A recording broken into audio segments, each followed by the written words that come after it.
Fala, meus amigos, sejam vocês bem-vindos aos canais que ajudam você a questionar esta realidade, aos canais Marcelo Marins Consciência Cósmica e ao canal Chamados a Despertar.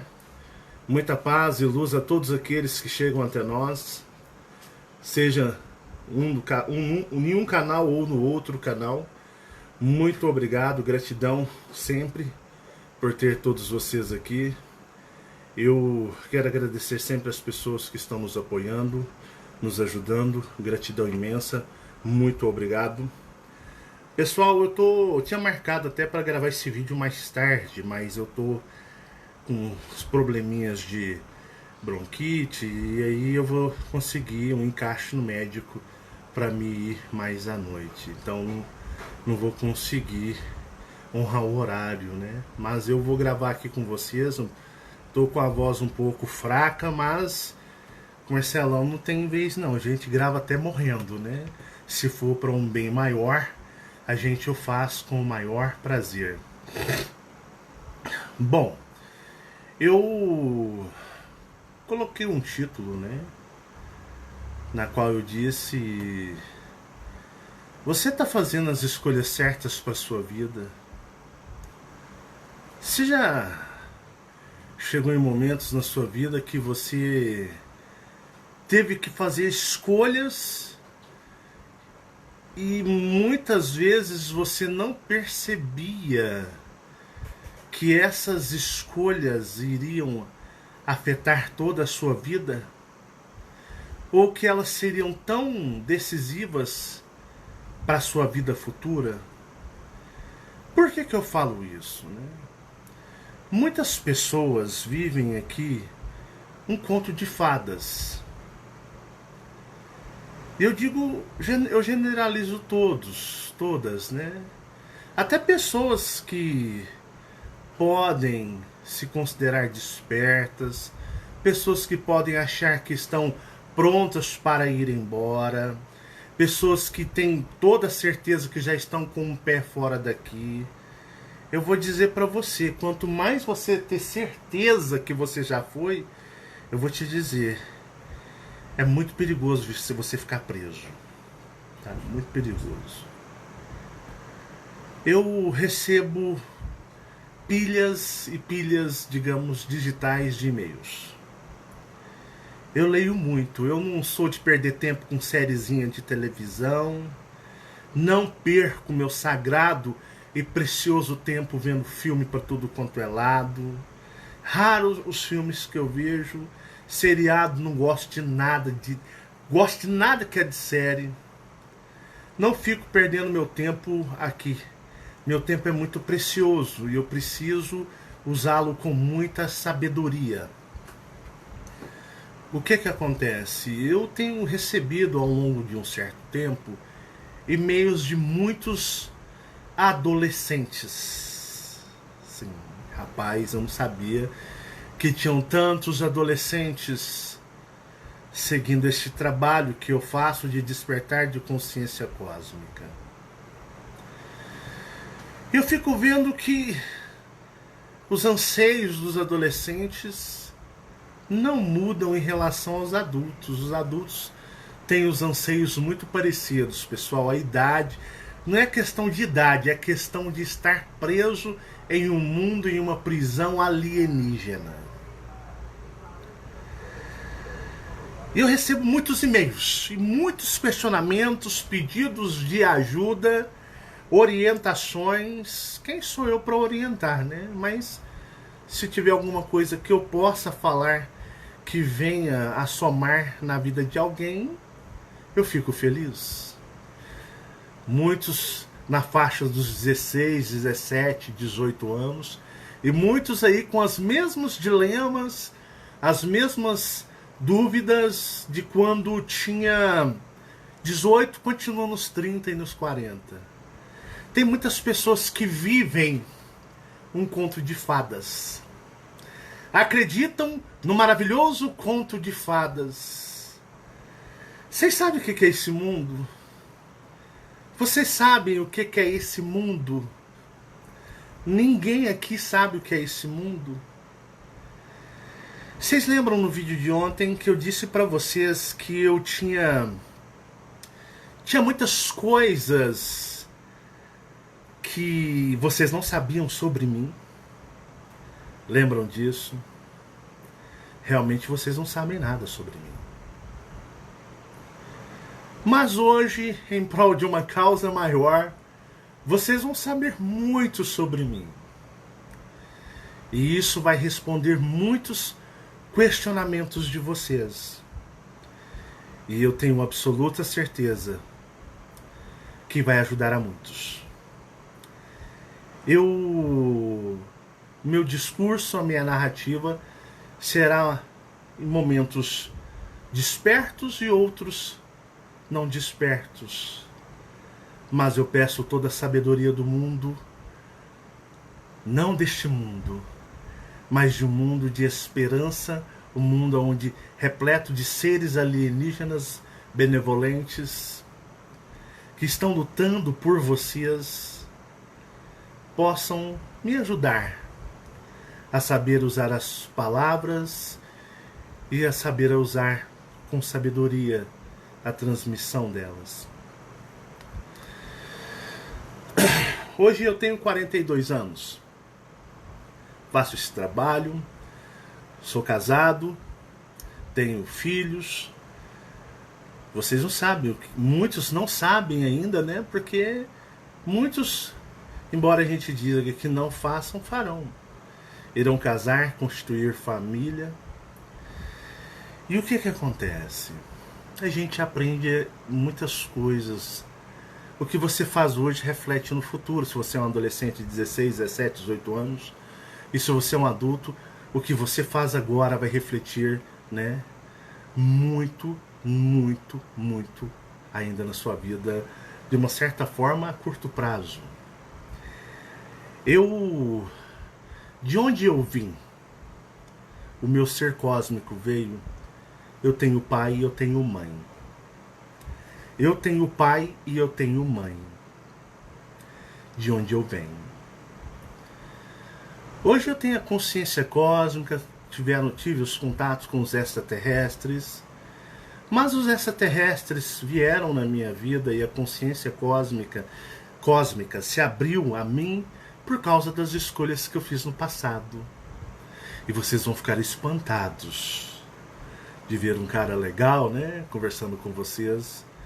E eu quero que vocês prestem muita atenção. De onde eu venho, eu tenho pai e mãe.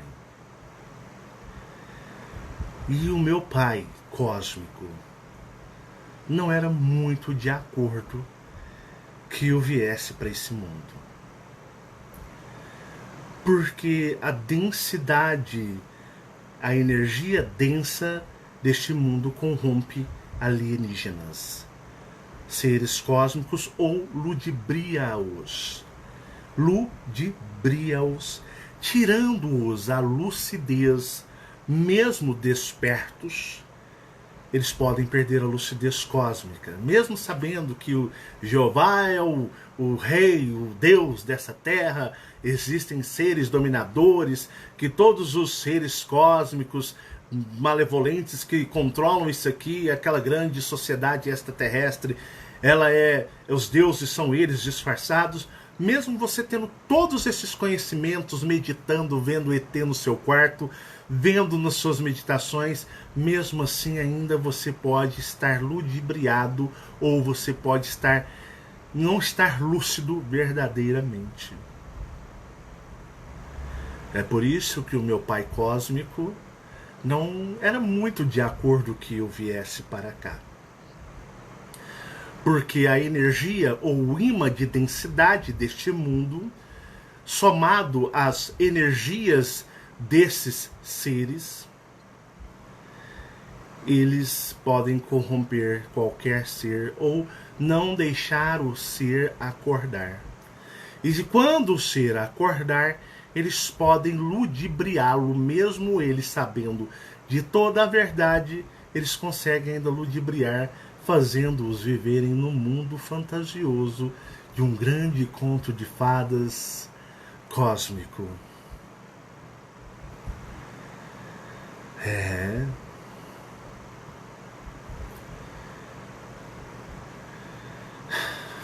Meu pai cósmico me disse: você não é um guerreiro. Caso você desça para este mundo, você pode não ter a mesma força que os outros guerreiros acostumados ao combate possam ter. E você pode ficar preso lá, nas mãos deles. Ou em algo muito pior que o ano que vem eu vou falar para vocês. Existe um efeito colateral no universo cósmico, que os seres alienígenas ficam perdidos numa espécie de dimensão aonde as suas civilizações não conseguem retirá-los. Somente os primordiais de primeira, digamos, pessoa. Eu vou falar isso nos cursos de energização extraterrestre no próximo ano. Isso tudo vai ser esclarecido. Quando eu desci para esse mundo, quando eu encarnei neste mundo, por não estar acostumado ou não conhecer a energia de densidade deste mundo, eu fiquei muito seduzido por este mundo. E olha que é a minha primeira e única passagem aqui. Não estou falando única com prepotência, quem me dera eu ser poderoso o suficiente, não. Mas foram as escolhas que o Marcelo Marins fez que definiu que essa seja a sua primeira e a única passagem. Eu, quando cheguei aqui e até hoje, eu tenho muita, poderíamos chamar, atração pelo que eles rotulam de mal. Porque a energia do que chamam de bem aqui, ela não existe em lugar nenhum. A energia do bem, do bom, do bonzinho, isso não existe. Então isso é muito ludibriável. E muitos de vocês, cuidado que vão cair nessa.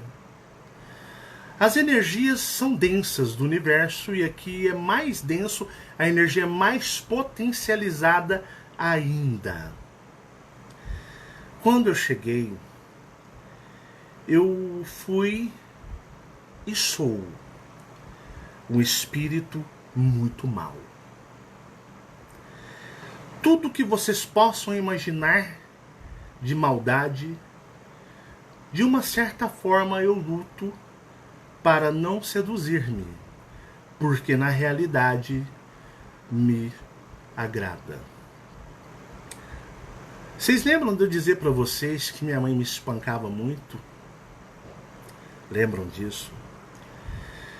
Minha mãe não espancava meus irmãos, porque ela tinha uma bomba nas suas mãos.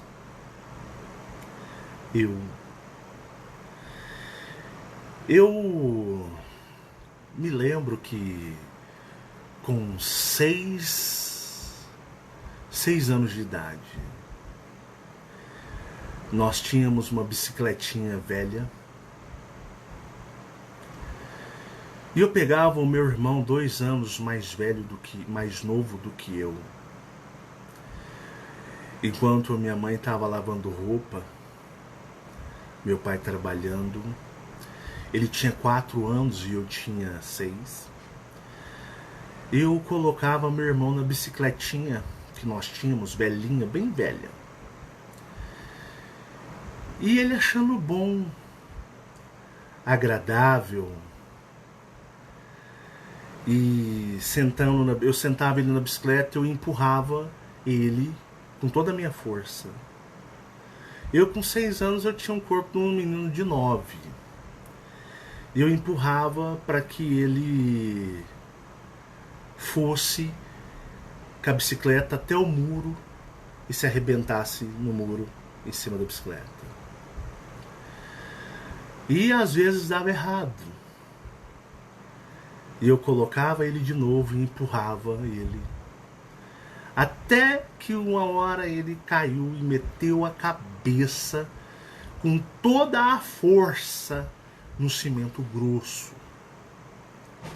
E eu ria por dentro.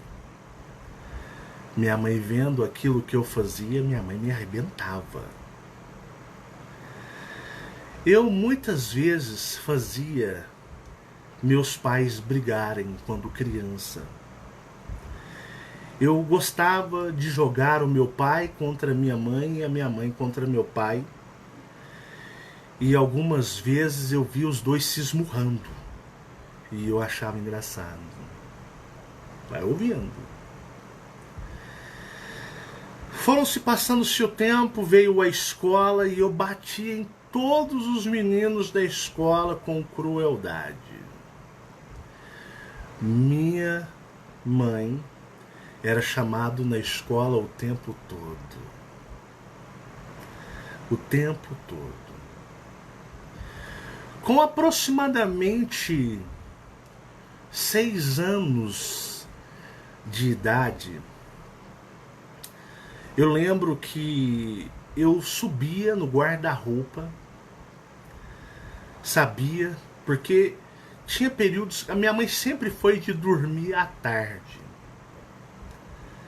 Ela dormia à tarde. Eu subia porque eu adorava ver as revistas Playboy do meu pai. Então eu via minha mãe dormindo, por pé. Eu ia no quarto, subia no guarda-roupa, minha mãe na sala dormindo. E eu, com 6 anos, já sabia mais ou menos a hora que a minha mãe, ela estava dormindo. E eu abria e eu olhava e eu tinha um baita, me perdoem a palavra, um baita tesão naquelas mulheres das revistas com 6 anos de idade.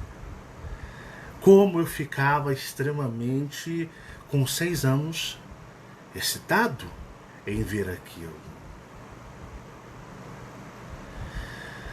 Na escola, eu era aquele que fazia os meninos brigarem ou fazerem arte. Eu não fazia. Eu apenas observava os meninos, falava, vai lá, faz, não dá nada não. E eles se ferravam e por dentro eu morria de dar risada. E quando eles falavam que eu tinha falado que eu tinha mandado fazer, eu ia lá e eu arrebentava eles. Desde criança, eu gostava mais nos filmes dos bandidos. Eu achava os super-heróis legais, mas eu achava os bandidos mais exóticos. Achava os bandidos mais desafiadores, muito parecido com o que tem no universo, né?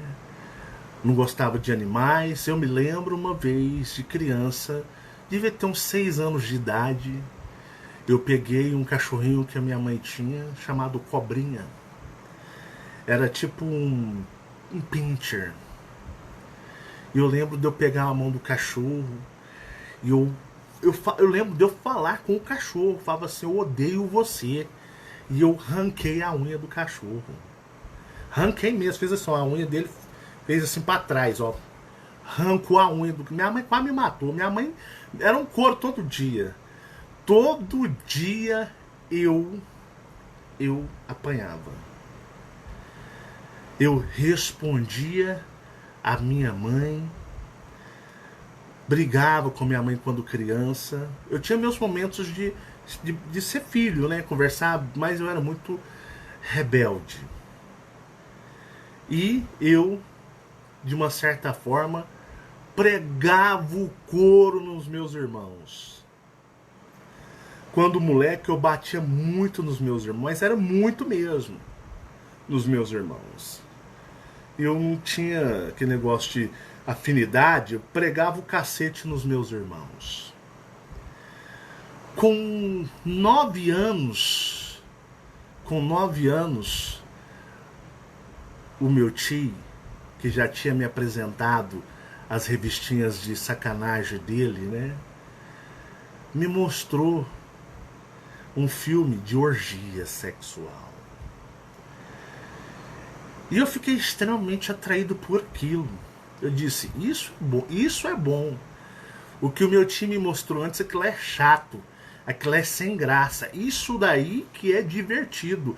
Isso vale a pena estar aqui. Aquele normal, que é só entre dois, aquilo é a coisa mais chata do mundo. Isso aí é bacana. Tudo vindo, as energias dentro. Eu era mal, eu brigava demais, muito brigão, violento, agressivo, sem misericórdia de bichos e pessoas. Eu me lembro que eu fazia joguinho, eu com 10 anos eu fazia joguinho, eu incitava a irmã, uma tia, irmã da minha mãe, a falar mal da minha mãe. E depois eu falava pra minha mãe fazer as duas quase rolarem na porrada. E achando engraçado. E falava, se você falou sim, você falou sim, viu, mãe, não sei o que lá. Eu fazia isso. Eu sempre tive uma tendência muito forte para o mal. A gente veio morar aqui nesse bairro e, assim, aqui era um conjunto habitacional cheio, que passou a estar cheio de gangues, marginais na época, tráfico de drogas. E eu sempre fui o cara muito boa praça. Sabe o que é o cara boa praça? É o sangue bom. É aquele que procura estar bem com todos, né? Com bandido, ladrão, polícia, sempre cada um na sua. Na escola eu quase fui expulso algumas vezes por brigas, mas não é briguinha não. Eu gostava de brigar, eu gostava de ver o sangue escorrendo nos meninos que eu brigava. Então, geralmente eu gostava muito de acertar muitas vezes o nariz, porque eu sabia que no nariz o melado ia correr. E eu gostava de ver o sangue escorrendo, eu gostava de ver o efeito do sangue. E aquilo me dava prazer de ver nos moleques o sangue correndo. Isso eu era moleque, isso é 10, 11 anos, 12. E com 12 anos tinha o corpo de um rapaz de 15 anos. Tanto que as vizinhas viviam brigando comigo, me xingando, né? Falavam, vai lá falar pra minha mãe. E eu incitava minha mãe a brigar. E minha mãe puxava a faca. Uma coisa estranha, eu fui descobrir um pouco da minha mãe alguns anos antes dela morrer. Conversando com o meu tio, né? Meu tio contando da minha mãe.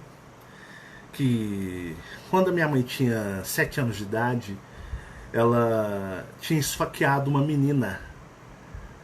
Eles eram muito pobres, a minha mãe, minha avó e o irmão dela. Minha avó não tinha marido, o marido tinha sido morto. E um detalhe, minha avó que entregou o marido para a polícia matar, tá? E aí o que acontece? Minha mãe, no estado de São Paulo, próximo a Uberaba, numa cidade eles moravam, uma menina de bons costumes, de família, né? Foi zombar dela, que ela estava mal arrumada, pé descalço. Minha mãe era uma favelada.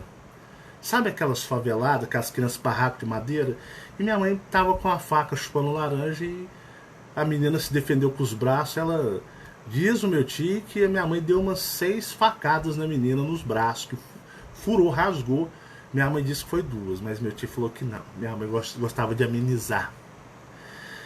E aí, cataram a população da cidade pequena, isso nos anos 60, e queriam linchar minha mãe na cidade.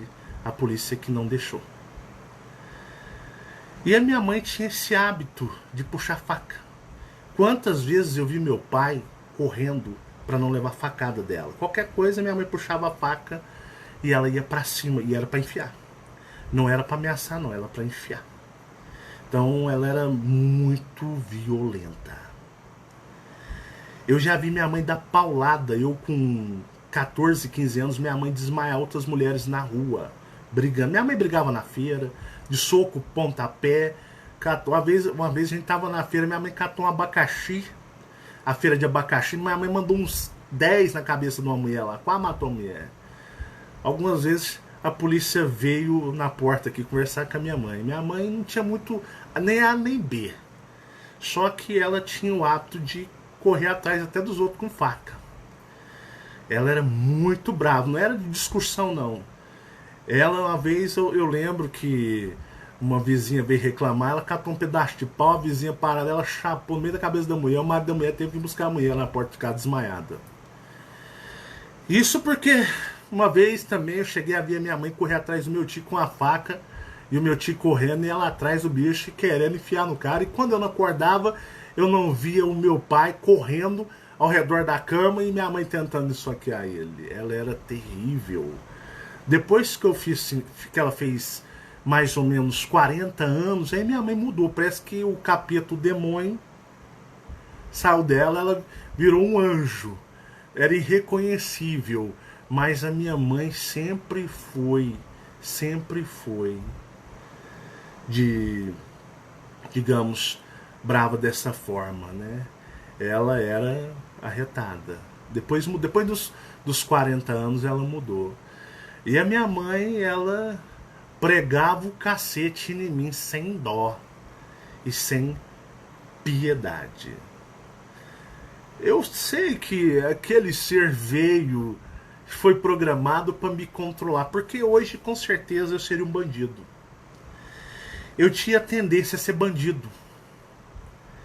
Eu preferia andar mais no meio dos manos, mas os manos eram da minha época, né? Esses pés rapados, esses pés de chinelo de hoje, né? Eram os manos bravos mesmo. Gostava mais dos manos do que dos nerds. Mas eu sempre fui uma pessoa, assim, sempre lidava com todos. Então eu era uma pessoa que eu já saía à noite para brigar. Na rua, brigava de madrugada, né? Às vezes combinava, vamos sair pra gente brigar, pegar alguém na rua aí, ou algum grupinho, vamos provocar e vamos descer a porrada e o que tiver a gente já sai detonando. Eu sempre gostei das coisas, digamos, barra pesada. Barra pesada ao extremo mesmo. Sempre foi assim. Nunca tive tendência à droga. Isso aí é uma coisa que eu vi imune a esse mundo. Imune mesmo. Eu acho droga a coisa mais paia do mundo. A coisa mais paia do mundo. Coisa mais sem noção do mundo são as drogas. Mas, por exemplo, eu já tinha tendência à violência, à agressividade. E a gente sempre foi muito pobre mesmo. Cara, tem gente que fala assim, a gente era pobre, a gente passou. Não, cara, tem pessoa que acha que foi pobre, mas viveu ali, tinha que comer tranquilo. Tem gente que fala assim, nós já fomos pobres, já passamos por isso. Cara, pobre é quando você não tem o que comer na mesa. É quando você tem só 2 bermudas, 2 camisas, um chinelo e um tênis que hoje você pagaria R$10. Se você não sabe se vai ter dinheiro para pagar a conta de luz, a conta de água, você não sabe o que vai comer de manhã cedo, se você não sair agora. A gente passou por muita dificuldade.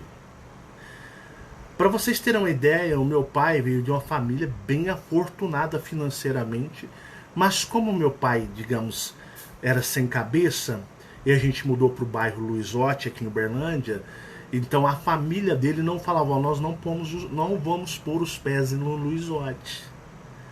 Nós não vamos frequentar a sua casa porque é um ambiente em que nós não iremos pisar. Nós não iremos pisar. Lá não dá pra gente ir. E o que acontece? Então eu sempre fui um cara que assim, sempre faltou muitas coisas, né? A gente tem tendências, né? Eu vou ser sincero pra vocês, eu tenho uma forte fixação pro sexo e uma forte fixação para um sexo mais barra pesada, que são orgias, mas eu nunca fiz. E vocês vão entender o porquê. O porquê. Sempre achei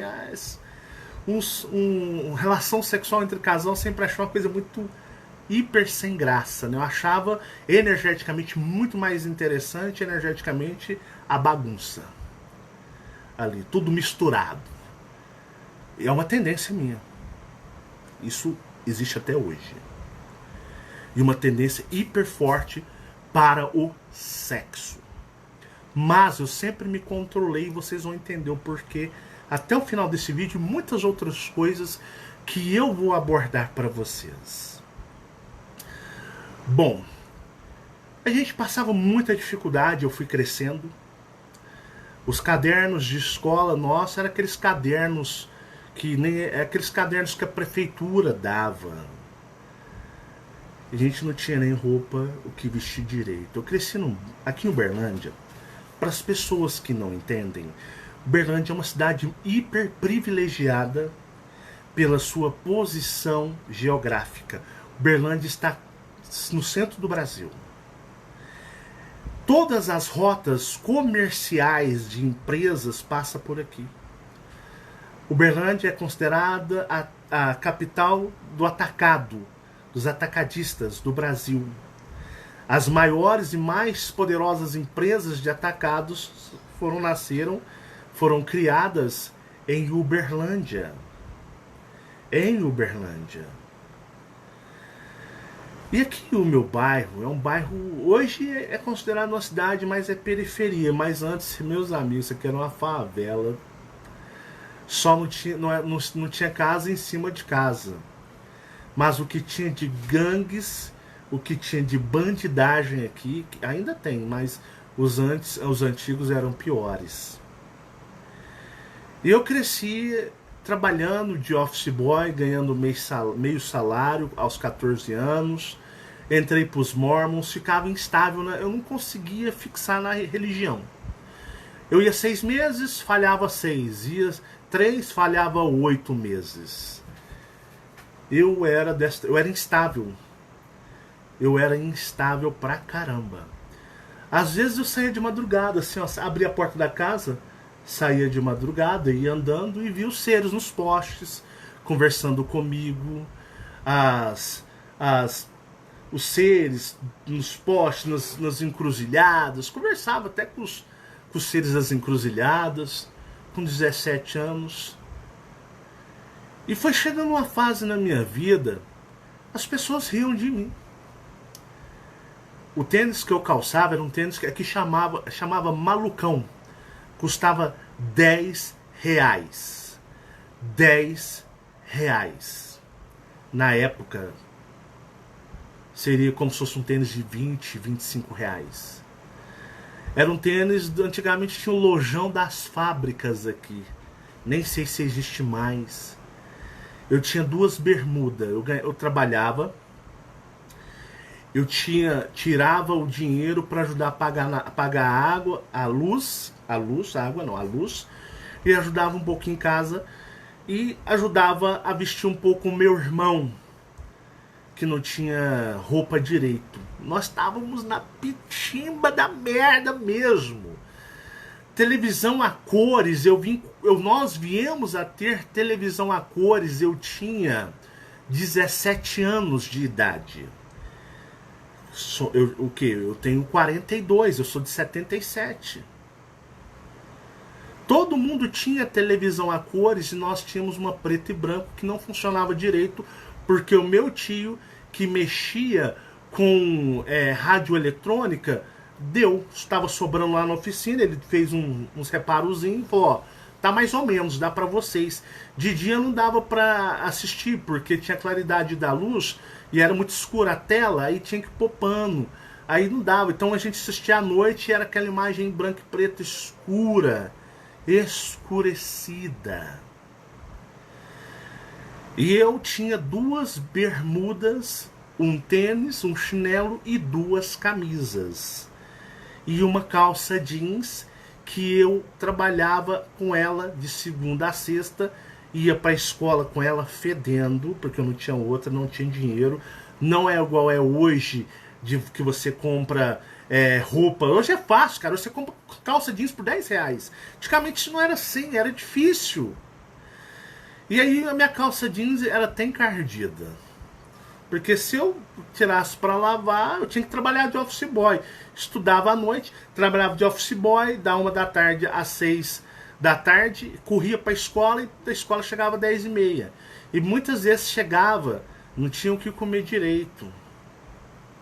Eu já contei os dramas, meu pai com as mulheradas sem cabeça, minha mãe nas depressões dela, entendeu? Eu já contei a minha história aqui pra caramba, mas só não contei essa parte. E aí eu não namorava porque as meninas viam que eu não tinha nem roupa direito para vestir. As pessoas riam de mim. As pessoas, elas riam de mim. Tinha meninas que falavam, pô, você é tão bonito, mas você, cara, você anda tão mal arrumado, tão... assim, não dá, né? Tipo assim, eu já cheguei a pedir meninas para namorar, mas elas diziam que não, porque não tinha como. Eu era andava muito pobre. Tem gente aí que acha, a gente já foi pobre, foi nada. Não sabe o que é isso não. Não sabe não. Então as pessoas riam de mim. Riam, eu passava roupa velha, encardida, com furinho, sabe?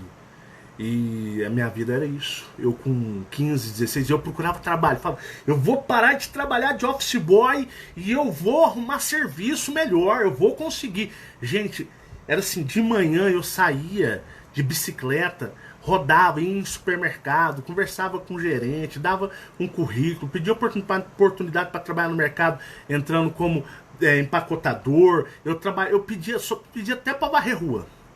Mas se eu pudesse ganhar um salarinho maior do que o meio salário. Chegava, ia trabalhar e depois ia para a escola. E era assim, corrido. Quantas e quantas vezes, às vezes a comida de casa não dava para direito, então você comia menos para trabalhar. Meus irmãos e eu, nós passamos por uns maus bocados. E o meu pai ganhava, digamos, pouco, né? Não ganhava bem, e ainda tinha mulherzada, alcoólatra, meu pai bêbado, implicado com os filhos, brigando, batendo na minha mãe mesmo. Meu pai só parou de bater na minha mãe porque um dia que eu tinha 16 anos, eu falei assim, se você encostar a mão na minha mãe de novo, aí quem vai quebrar você vai ser eu. Chega de espancar ela. Porque ele era bem, quando ele estava bêbado, ele era um demônio.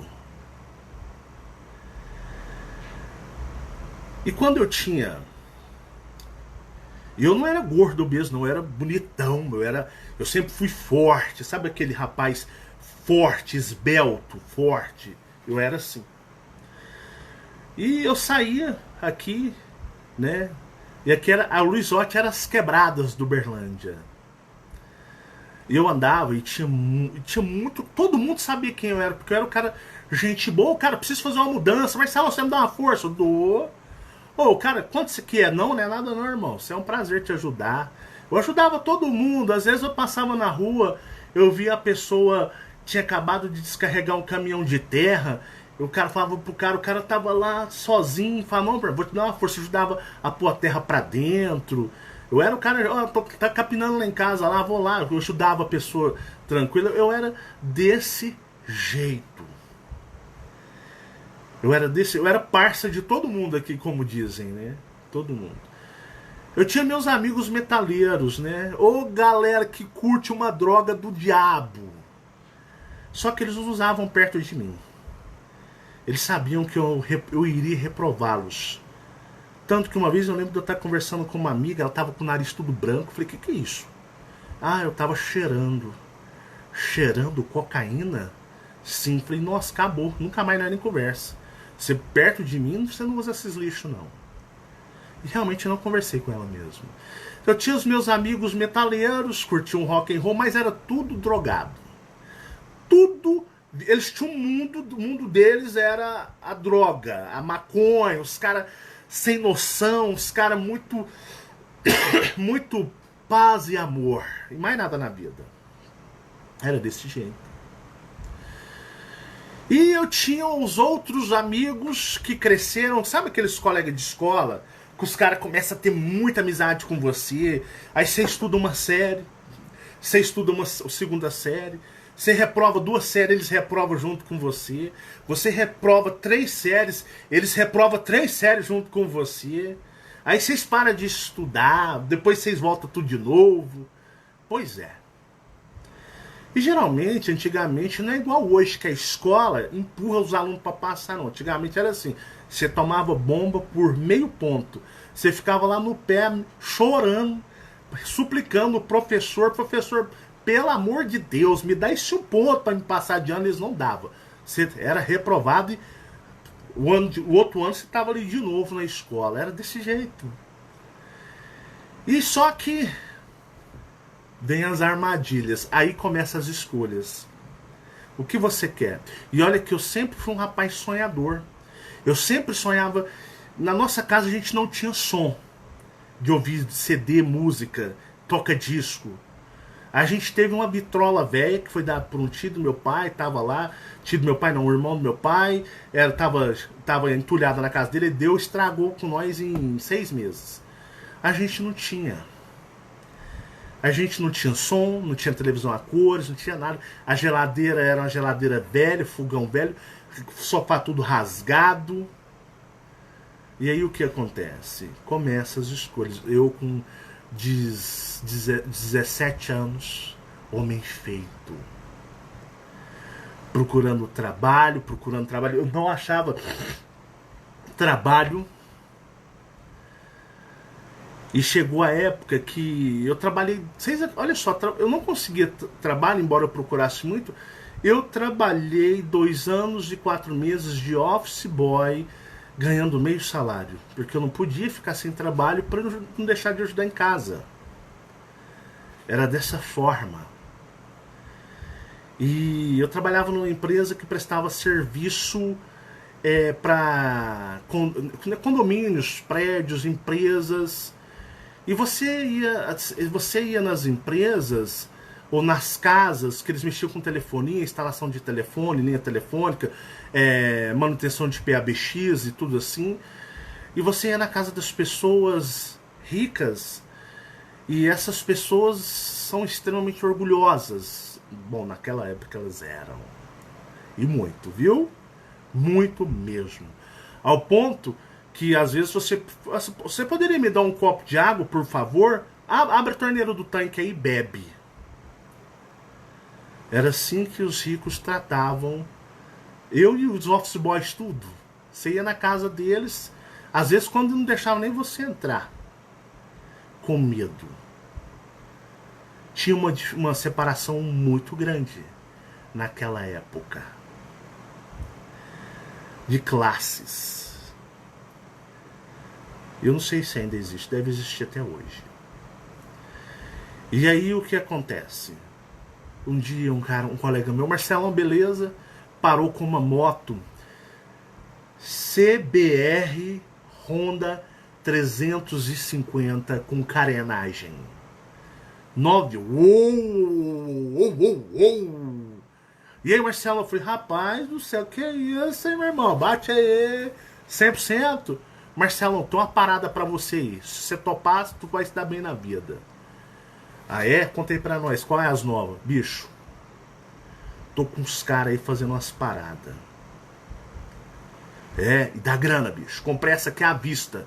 Dá grana. Sério. Meu irmão, tu vai andar só bem arrumado e você vai ter uma dessa. Ou se você gostar de um carrinho, você vai ter um carro. Rapidão. Qual que é o lance? Meu irmão, estamos fazendo roubo de cargas. Aqui, até Uberaba. Uberaba, ali, Araxá. Cara, é a galera do Luizote.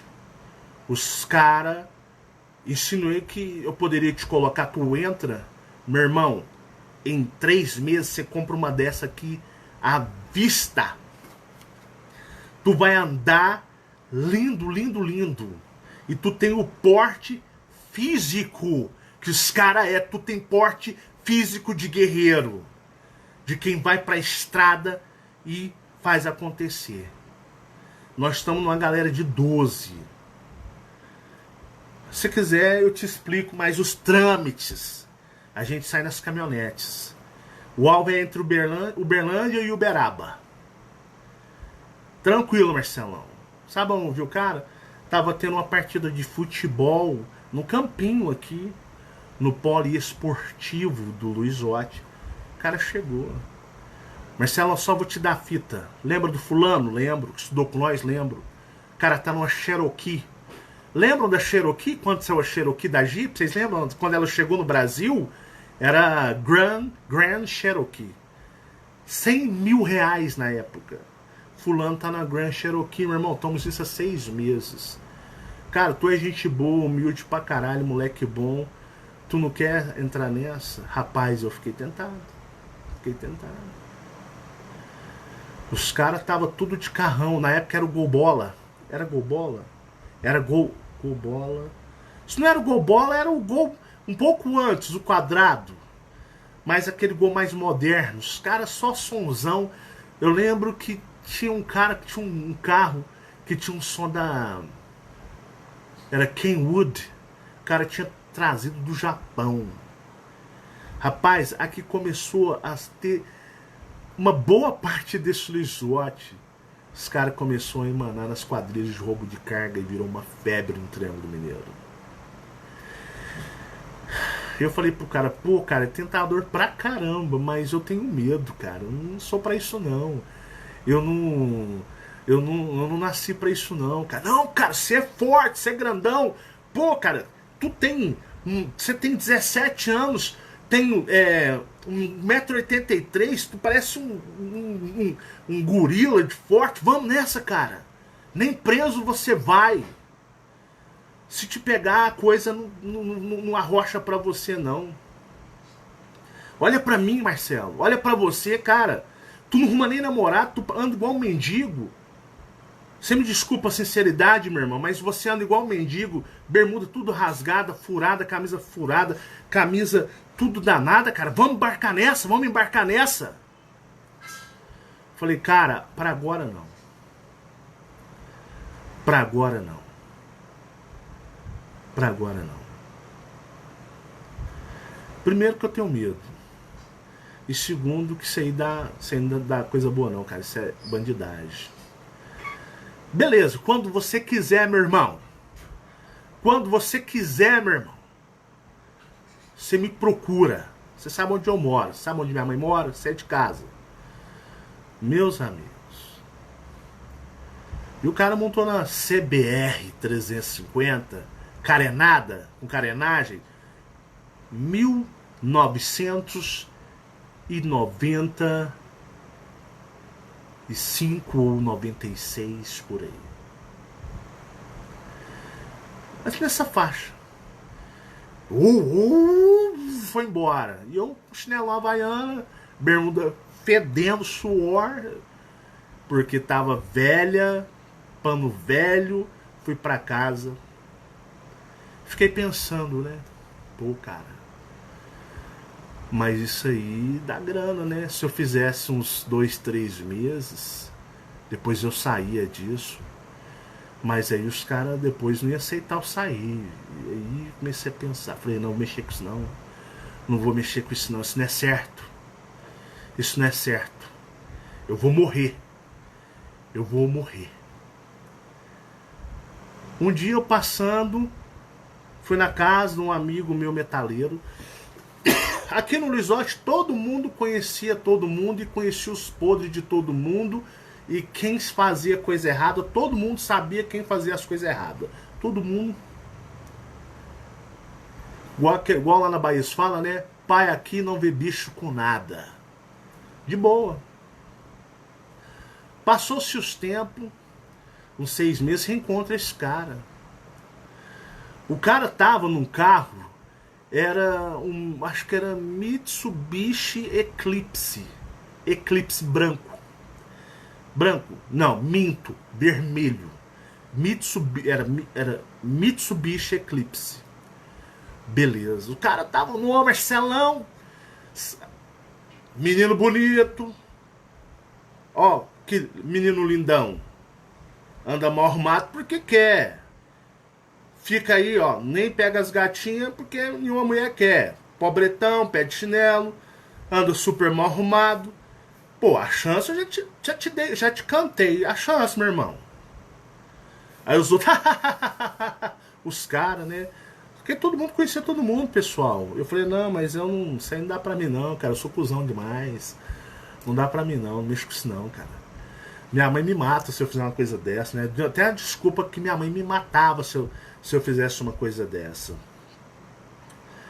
Passados-se 3 anos, os caras montando loja no Resort, montando comércio pra lavagem de dinheiro, pra disfarçar, né? E virou uma anarquia que não é nem bom falar como que eles persistiram 3 anos ainda fazendo isso. E olha que isso é forte até hoje no Triângulo Mineiro. Beleza. Um dia, depois desse tempo, eu encontrei com a mãe desse cara e falei, cadê o fulano? Fulano morreu. Por quê? Numa operação policial, ele tomou um tiro no peito, de fuzil. Nossa, mesmo. E os outros? Não, os outros fugiu, outros estão fugindo pro Goiás, que o Goiás é pertinho de Uberlândia, e outros estão aqui nas fazendas aqui na região. Falei, nossa, ainda bem que eu não aceitei, deixa eu continuar quietinho na minha vida. E foi assim. Arrumei trabalho depois, sempre arrumei trabalho que ganhasse muito pouco valorizado, muito pouco mesmo valorizado, e sempre tendo que ajudar meus pais em casa, sempre tendo que ajudar minha mãe em casa, e brigando na rua, gente do céu. Todo sábado era o dia de eu bater ponto brigando na rua desse Resort. Brigava, só que antigamente você brigava, era aquela coisa de honra, né? O cara que apanhava, ele queria te bater de novo, não queria te matar, né? Hoje, qualquer coisinha que você faz, o cara quer te matar. Essa foi uma das oportunidades que vieram na minha vida. Vender droga nunca veio porque nunca me interessei por nada dessas coisas. Quando, por misericórdia, encontrei a Fabiana, né? Porque é ela que me deu a chance, não fui eu. Foi ela que me quis, né? Ela que me escolheu. Ela que deu a oportunidade e a gente foi namorar, casar, e foi muito difícil. A gente, para falar a verdade, a gente praticamente passou fome no começo. Mas assim, Fabiana, porque ela era de opinião, ela queria recomeçar a vida dela, porque tinha ido muito ruim a vida dela. E eu tinha arrumado um trabalho num call center aqui, a gente ia vender planos de celular para TIM Brasil, era operadora de projeto TIM Brasil, Rio, e eu vendia para o Rio de Janeiro. Meus amigos, que tranqueira, que barra pesada, que coisa difícil de se fazer. Que coisa era arrancar clientes da Vivo e da Claro, acho que era Claro. Era a antiga BCP, eu não lembro direito. Em 2004. É isso. Era para vender planos. Alô, bom dia, quem fala? Meu nome é Marcelo Marins, sou consultor da TIM Brasil. Com que eu falo por gentileza? Olá, dona Maria, tudo bem? Olha só, estou entrando em contato com a senhora porque nós temos hoje uma grande promoção, um grande plano para a senhora, mas primeiramente eu gostaria de saber da senhora qual operadora que a senhora... Eu já sabia, né? Eu já sabia lá. Qual operadora que a senhora é cliente? Ah, eu sou cliente da Vivo. Da Vivo... Olha só, e a senhora está satisfeita com a Vivo? Tô, não, mas a senhora vai ficar mais satisfeita com o que eu vou te mostrar agora. Que tal a senhora ganhar um aparelho celular novinho, um aparelho de... Opa, caiu aqui.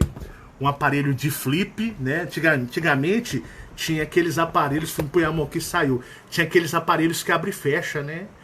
Era flip. Que tal aqueles aparelhos de flip? Rapaz, era difícil, era assim, era milagre você vender e tinha meta para bater. Era uma meta do cão. E eu precisando de botar comida em casa, levar comida em casa, já com bebê. Aí o que acontece? Tinha os cara começou a fazer fraude. Olá, bom dia. Meu nome é Marcelo Marinho, sou consultor da TIM Brasil. Com quem eu falo por gentileza? Meu nome é Roberto. Pois não.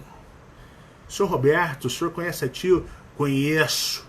Ô meu irmão, seguinte, eu tô falando aqui do Morro do Dendê, certo? Tu ligou pro meu número pra quê? Ah, meus amigos. Ah, senhor, aí você tinha todo um protocolo para você sair. Porque o Rio de Janeiro, ele é 90% de zona de risco. Ou seja, vender telemarketing no Rio de Janeiro é raro. Você só vende para a Zona Sul, para Barra. Em alguns lugares da Zona Sul não vai. Tem as áreas de risco. Rio de Janeiro era tranqueira fazer Rio de Janeiro. São Paulo era melhor. E a minha menina Marcele, bebê. E a gente morava no cômodo ali e não tinha nem o que comer direito. O salário de quem trabalhava em telemarketing era uma mixaria. Aqui em Uberlândia, Minas, Uberlândia, o teto salarial é extremamente vergonhoso. E os caras começavam a ligar e os traficantes do Rio de Janeiro começavam a jogar a lábia nos atendentes de call center na época. E começava a fazer trâmite. Vender 10, 20 planos de celulares por dia. A meta era você vender um por dia. Você fazia uma média de 200 ligações e você tinha que vender um. Você tinha que bater 25 vendas por mês. Telemarketing ativo, agressivo, ou você vende ou você está no olho da rua. É uma pressão esmagadora. E eu trabalhei 1 ano e meio. 1 ano e meio nisso. E eu ficava vendo, né? O pessoal falava, Marcelão, você não vai fazer os trâmites lá com os caras do Rio de Janeiro, não? Ah, cara, sai fora, bicho. Ficou louco, é bandidagem. O cara pegava os bandidos do Rio, eles pegavam os CPFs de outras pessoas que eles roubavam, tiravam os planos, e o plano ele vinha com um aparelho celular. Aí você consultava o CPF da pessoa, o CPF da pessoa dava um crivo. O crivo era uma nota, um score no que ele podia pegar. E quanto maior o plano e o aparelho, sua comissão era melhor no call center. E aí, o que acontecia? Você ligava para os caras saltavam na zona sul do Rio, os granfinos, os magnatas lá na Barra, e usavam o CPF passando para os atendentes de telemarketing. E os caras do telemarketing tiravam os planos com os CPFs e os números no endereço tal que o bandido do Rio de Janeiro falava pro é o seguinte aí, ó, rua tal, não sei o que lá, na merda, certo, não sei o que lá, e os caras fechavam o pedido e pá! A TIM catava, motoqueiro ia lá, motoqueiro chegava lá para entregar, dava sinistro. Os caras estavam preparados no endereço certo para roubar o motoqueiro. Rapaz, na época a operadora perdeu uma nota violenta. E os caras a gente apelidava eles de fraude, os fraude. Os cara eram premiados no call center, né? Os caras ganhando televisão. Eu nem tinha, não tinha televisão. Eu tinha uma televisãozinha de 14 polegadas. Que mal funcionava, eu e a Fabiana. Aí eu tinha uma televisãozinha. Os caras saíam com televisão daquelas 29 polegadas. Que, nossa, quem tinha 29 polegadas era só rico. 29 polegadas, sons. Eu queria ter um sonzinho melhor que nós tinha. Sabe que aqueles sons gigantescos da Philips. Saía lotado, prêmio, né? Saía até com micro-ondas. Na época, micro-ondas era coisa de rico também. Não era qualquer um que tinha, não. Os caras ganhavam aparelho celular. E lá no Rio de Janeiro, a bandidagem só pegava os top, os aparelhos top e os plano caro. Tinha motinha, tipo aquelas scooters. Scooter é tipo aquela bisa antiga, aquela que não passa marcha, scooters. Eles premiavam, fulano, você ganhou a scooter por número, bateção de meta, campeão de venda. E os caras, Marcelo, eu era um cara que os caras queriam que eu participasse da parada, porque eu era bom de lábia pra cacete. Ah, rapaz, eu sabia entrar na mente do povo. E eu sabia todos os planos decorados. Marcelão, aparelho tal para bater tal aparelho da operadora. A Vivo eles têm um aparelho tal. Qual que bate esse aqui no nosso portfólio? Oferece esse tem isso, assim, assado, pá. Esse é melhor e vai ser mais legal. Ô, Marcelão, valeu, vendi. Eu era meio CDF, eu tenho uma memória fotográfica. Eu vou e o que acontece? Ali eu gravo as coisas. Eu era o tipo de cara que sempre as previsões. Eu era aquele cara que batia a meta. Eu batia a meta. Que ganhava uma micharia. Você batia a meta hoje. 26 planos esse mês. Mês que vem subiu pra 32. Vocês conseguem. E os caras, vamos na fraude, cara. Vamos fazer as tretas lá com os bandidos do Rio de Janeiro. Falei, não, você tá louco, filho. Eu tenho criança, sou casado. Isso aí vai dar merda. Vai dar merda não, Marcelo. Vai dar na merda não. Os caras lá é foda. Rapaz, um dia eu tô trabalhando, atendendo. Senhora, só um instante, por favor. Na hora que eu olho, a TIM levou os policiais civis do Rio de Janeiro. Foi lá buscar os caras dentro do site, dentro da sala de operação. Tô olhando lá os campeões, que eles chegavam, eles eram os deuses do site. Eles nem quiseram que a Civil de Minas, de Uberlândia, resolvesse. A TIM levou os civis do Rio de Janeiro. Trouxe aqui em Uberlândia. Rapaz, você só via os fraudes sendo algemado dentro do site e sendo levado para fora. E eu dei graças porque eu fui muito requisitado para entrar nos fraudes. Eu fui requisitado demais. Os caras, eu sou um cara que eu sempre fui truta de todo mundo. Imagina se eu entro pros fraudes.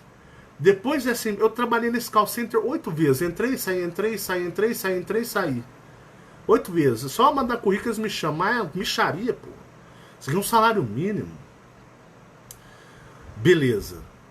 Tranquilo. E mexer com telemarketing, misericórdia, de vendas, você tá louco. Tem paciência com isso mais não. Comecei a trabalhar com informática. E no meio da informática existe muita sacanagem. Técnico de informática é sinônimo de um pouco ladrão. Os caras pegam a sua máquina e devolvem ela com outras peças inferiores em marca. Funciona assim. E eu sempre fui um cara muito CDFão. Eu sempre gostei de desafios. Eu sempre gostei de, digamos, você vai falar assim, Marcelo, esse celular aqui estragou, tá bloqueado, tem uma senha de acesso de bloqueio. Rapaz, dá isso aí. Em questão de 2, 3 dias estudando ali, aprendi a desbloquear iPhones, notebooks, Mac. Eu instalava aqueles Mac, o Hackintosh. Mas tu quanto é computador de cliente? Roda o Hackintosh, roda, então põe aí. Configura aí, porque eu sei que se não configurar direito, o trem não anda.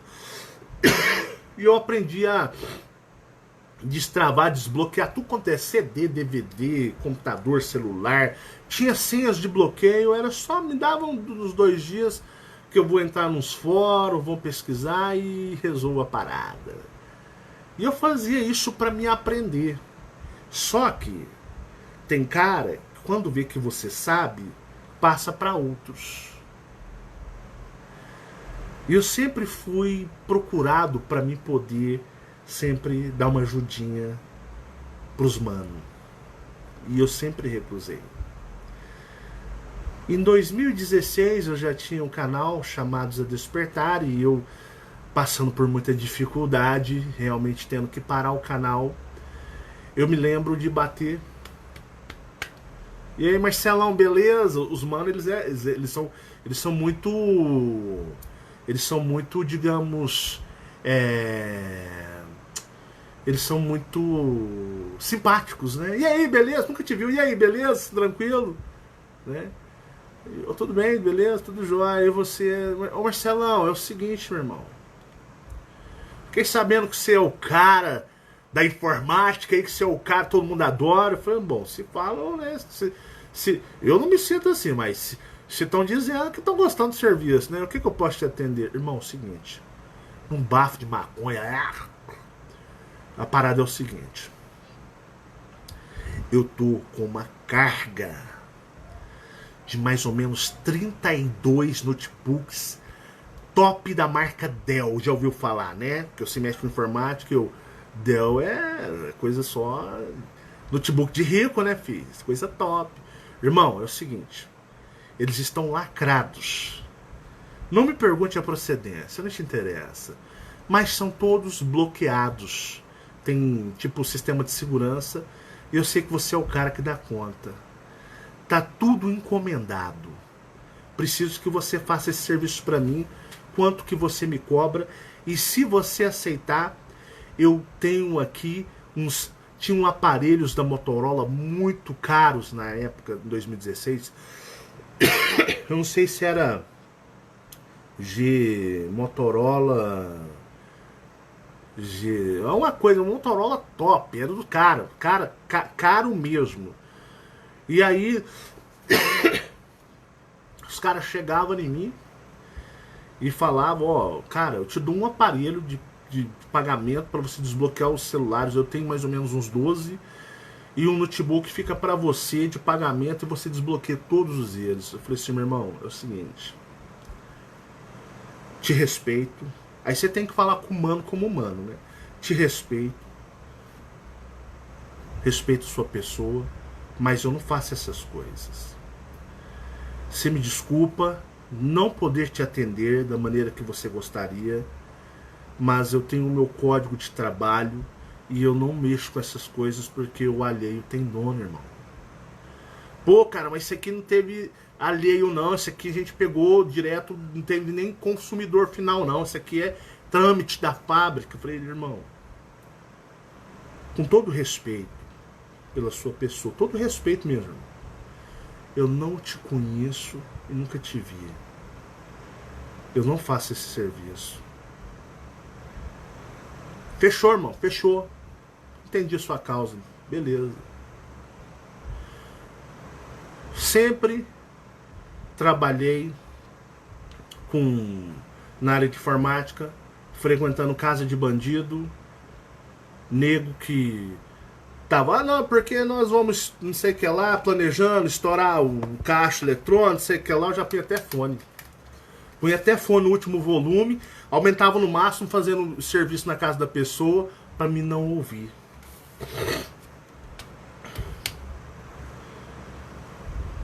Quando eu estava... E minha vida sempre foi uma bosta. Sempre foi uma bosta. Sempre aparecem as tentações. Isso são algumas. Sempre estão aparecendo tentações. Mas quando eu tinha lá, eu me lembro, os meus 17 anos... Um adolescente sonhador, e olha o que eu vou dizer pra vocês, brigão, ignorante, Gostava de ver um melado correr do nariz do negro, melado vermelho. Adorava ver o pau quebrando. Onde tinha briga, eu queria chegar pra me ver. Rapaz, pornógrafo igual eu, difícil. E o trem era pra arregaçar mesmo. Falava um tanto de palavrão. Eu tinha um linguajar tão podre que minha mãe falava assim: olha, você veio foi do umbral. Você veio foi do umbral. Você só não vira bandido. Você só não vira você só não vira bandido. E eu já vi que você tem tendência para virar bandido, porque eu te conheço desde que você nasceu. Porque eu te quebro no meio, eu mato você. Eu te esfaqueio todinho se você virar bandido. Eu te mato. Filho meu não é bandido. Eu cagava de medo da minha mãe. E o que acontece? Muitos não ouvem os pais. Muitos não pensam nas consequências. Eu era louco pra ter aqueles Walkman. Tinha um Walkman na época. O Walkman da Sony. Eu era apaixonado por aquilo. Mas aquilo lá não era da minha realidade. Era de outro padrão. Era só os boyzinhos que tinha. Eu era fascinado com coisas eletrônicas. Queria ter um som pra ouvir dentro de casa. Uma televisão colorida. Na casa dos colegas tinha televisão colorida. Eu andava mal arrumado. Os outros riam de mim. As meninas não queriam namorar comigo não, meus amigos. Eu era um mendigão. Minha roupa era até encardida. Eu tinha 2 bermudas, uma calça jeans encardida velha, 2 camisas. Pra me poder... Pra igreja, quando eu tava nas épocas de ir na igreja, eu ganhava dos membros, me dava roupa. Vamos dar uma camisa pra você, uma calça, um sapato. O meu dinheiro eu ganhava mês salário e já ficava quase tudo na ajuda da conta de luz. E aí, como eu fiz 17 anos, o cara, o dono da loja do serviço de telecomunicações, ficou com medo do quartel me pegar e me dispensou. E eu fiquei desempregado. Aí eu não consegui arrumar serviço em lugar nenhum, porque na época, quem estava prestes a serviço militar, as pessoas não gostavam de dar serviço naquela época. E aí, no caso, eu fiquei desempregado mesmo, não tinha dinheiro para comer uma bala. E nessa altura minha mãe, quando se estressava, que eu era vagabundo, que eu não ajudava mais em casa, que eu era um à toa, que eu saía para procurar trabalho, mas não conseguia arrumar trabalho. E meu pai, cadê a colaboração dele do dinheiro? Cadê o dinheiro? Não vou sustentar marmanjão velho, não vou sustentar homem velho, não é minha obrigação. E quando tava bêbado não é obrigação, porque nem filho meu nem filho é meu, então por que eu vou cuidar de filho de outro homem? E eu com 17 anos, cara, não tinha nenhuma bicicleta. E os meus amigos de escola andando de motão, moças bonitas, belas, formosas, vistosas, andando, carro, que esgou pra baixo pra cima. E os caras, tudo aqueles tênis da Nike. Eu era apaixonado pela marca da Nike, porque eu assistia os jogos da NBA na Bandeirantes e eu via os jogadores usando Nike. E eu era apaixonado, que era doido pra ter um Nike. E os caras andando. E eu andando na rua e os outros rindo. Riam de mim. E não vou ser hipócrita de dizer que às vezes, no momento de estresse, estressado com a minha mãe, estressado dentro de casa, eu falava, pô, vou mexer aquela porcaria mesmo, vou mudar minha vida. Acontecia de você vir aquele pensamento e você fala, não, isso não é certo. Parece que uma coisa mais forte fala, não é certo.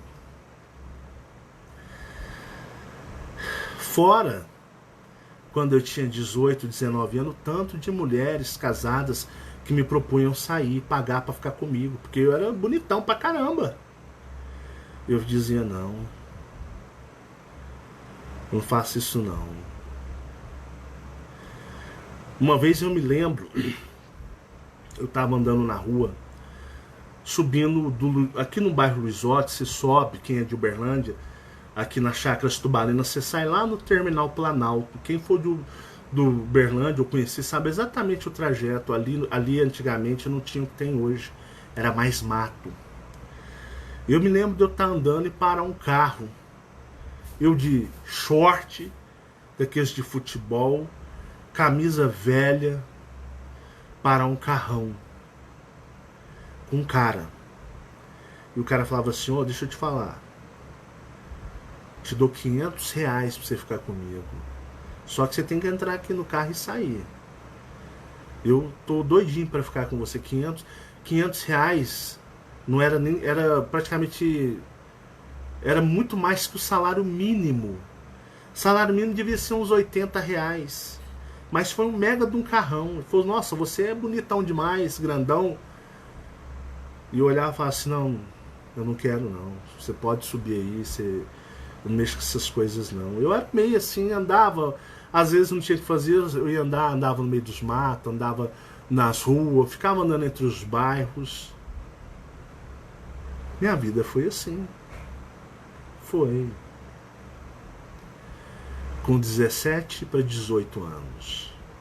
Chegava em casa, meu pai bêbado, meu pai regrava a comida que eu punha no meu prato. Tonto, xingando, desgraça. Desgraça era a palavra principal da boca dele.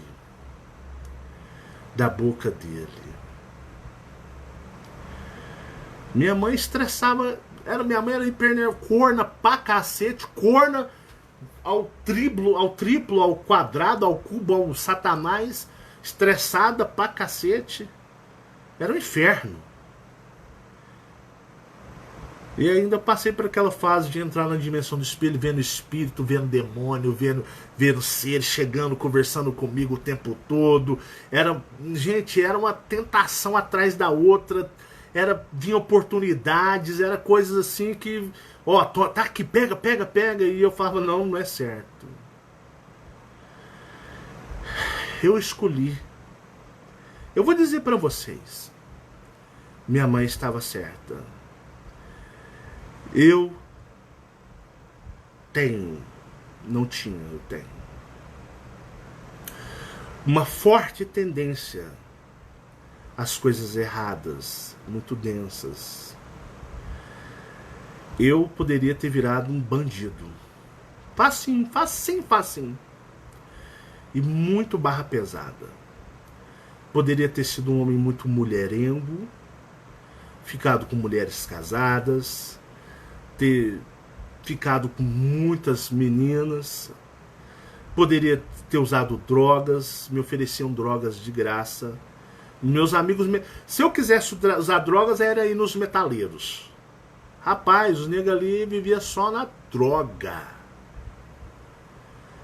E eu dizia não. Eu fico imaginando,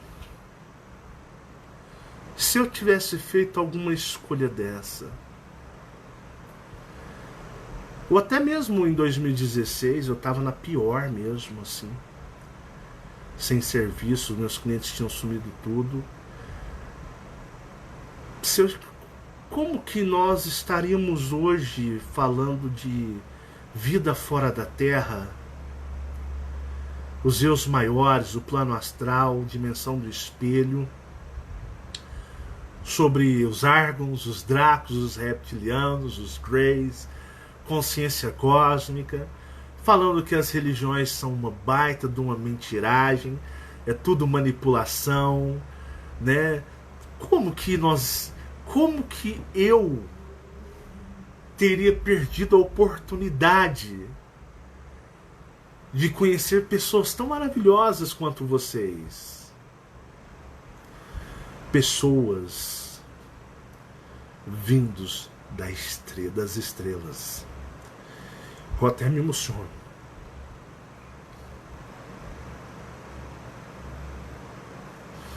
Se eu tivesse feito as escolhas erradas, eu teria perdido muito.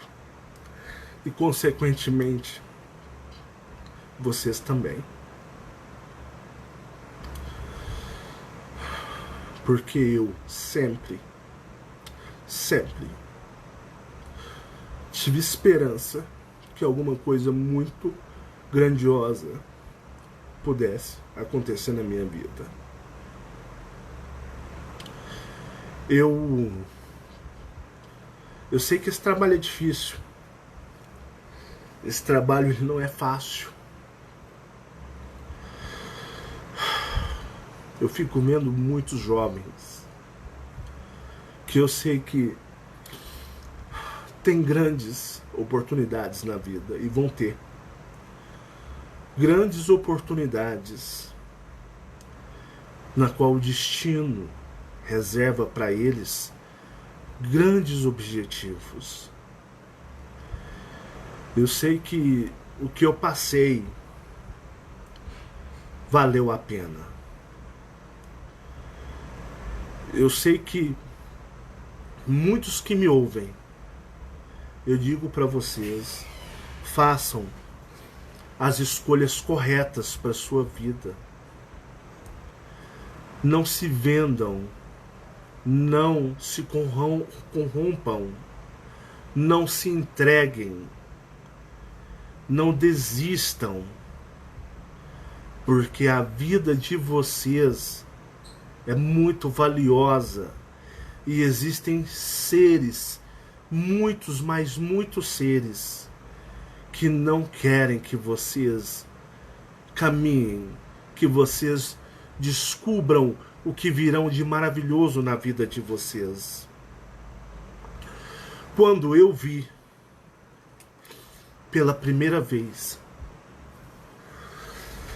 os seres alienígenas na minha frente,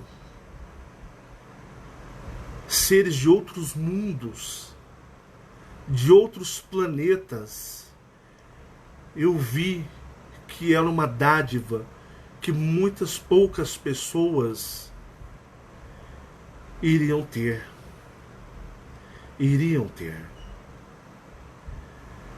É uma coisa que eu digo para vocês, que vocês não desistam.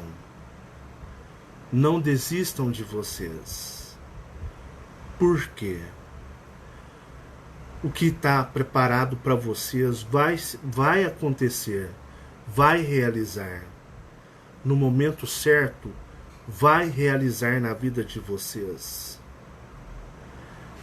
Todos nós temos uma história escrita aqui, que muitos seres vão tentar nos atrapalhar. Eu entendi claramente, depois que eu tive a minha consciência expandida, o que eu chamo de consciência cósmica, eu entendi.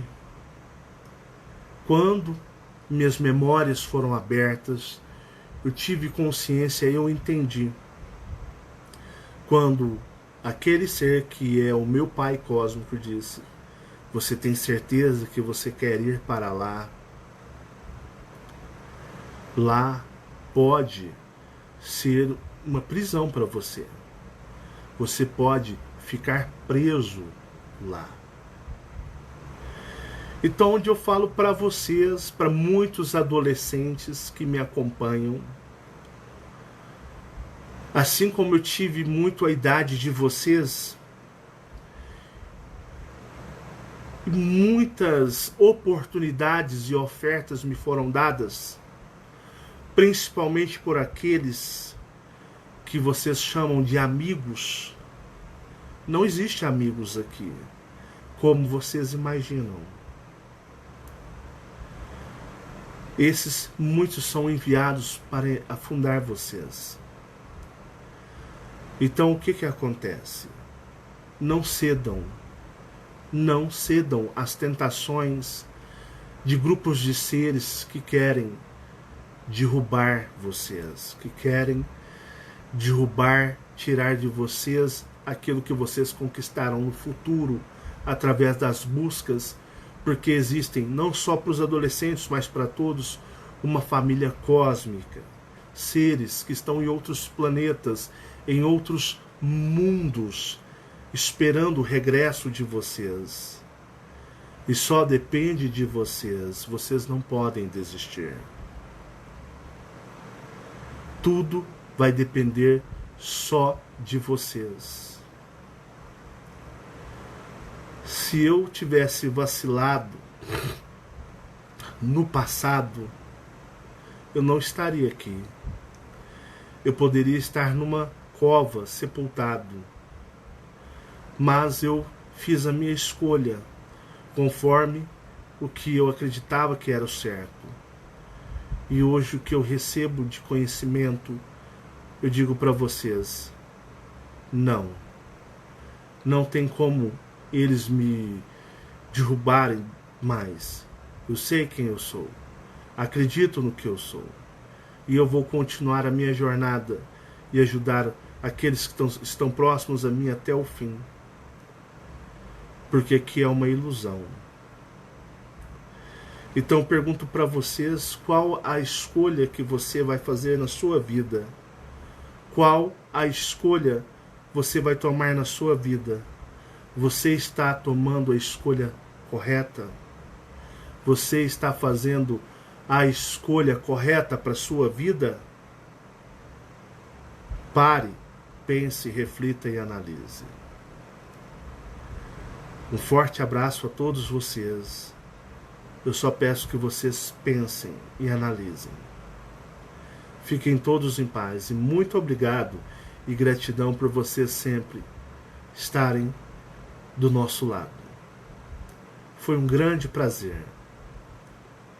Tchau, tchau.